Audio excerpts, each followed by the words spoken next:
సింహ గారు. చెప్పండి సార్. ఏదండి? సెప్టెంబర్ 2 ఎలా ఉస్తాద్ భగత్ సింగ్ మొన్న హీరో గారిని కలిసాము. అంతా అన్నీ చక్కగా హ్యాపీగా జరిగింది. We're starting the shoot in few days or few weeks. అయిపోయినాక మ్యాక్సిమం డిసెంబర్ జనవరి కల్లా షూట్ పార్ట్ అయిపోయేలా ప్లాన్ చేసుకుంటున్నాను. అంటే పవన్ కళ్యాణ్ బర్త్డేకి ఏమన్నా స్పెషల్? డెఫినెట్గా ఏదన్నా ఉన్న కంటెంట్లో మా దగ్గర ఉందో తక్కువ, ఈ లోపల 3-4 టీజర్లు అన్నీ వేసామండి. ఏదో ఒకటి స్పెషల్ అయితే ఉంటుందండి. కళ్యాణ్ గారి బర్త్డే అంటే డెఫినెట్గా మా సైడ్ నుంచి స్పెషల్ ఏదో ఒకటి ఉంటుందండి.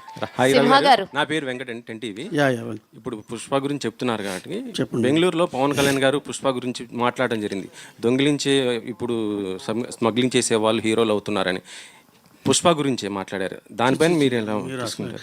కళ్యాణ్ గారు ఆ కాంటెక్స్ట్లో మాట్లాడారు, కానీ ఇది అనవసరంగా మనం దీనికని దానికని అప్లై చేసుకుంటున్నాం కానండి. చిచి అసలు ఆయన స్టేచర్ వేరండి. అసలు నేను అనేది ఊరిని ఆయన వచ్చిన సినిమా బ్యాక్గ్రౌండ్ నుండి దాన్ని ఏదో తక్కువ చేయాలని అసలు అలా అనుకోరు ఆయన. అదేదో కాంటెక్చువల్గా అలా ఫ్లోలో అలా వచ్చింది అంతే.